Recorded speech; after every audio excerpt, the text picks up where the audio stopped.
I wanted to provide an update on the situation in Ukraine and the steps that the United States is taking in response.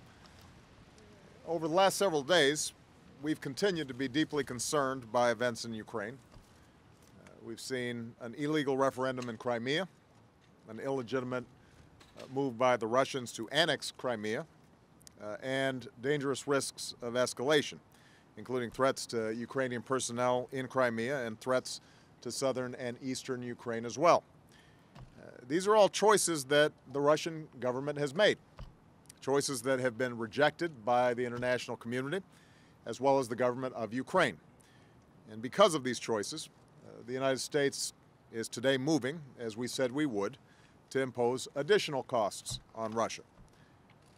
Based on the executive order that I signed in response to Russia's initial intervention in Ukraine, we're imposing sanctions on more senior officials of the Russian government.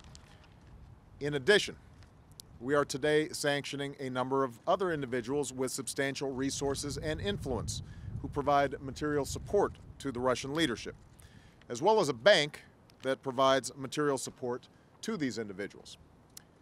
Now, we're taking these steps as part of our response to what Russia has already done in Crimea. At the same time, the world is watching with grave concern as Russia has positioned its military in a way that could lead to further incursions into southern and eastern Ukraine. For this reason, we've been working closely with our European partners to develop more severe actions that could be taken if Russia continues to escalate the situation. As part of that process, I signed a new executive order today that gives us the authority to impose sanctions not just on individuals but on key sectors of the Russian economy. This is not our preferred outcome.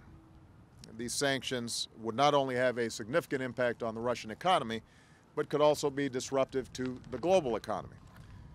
However, Russia must know that further escalation will only isolate it further from the international community.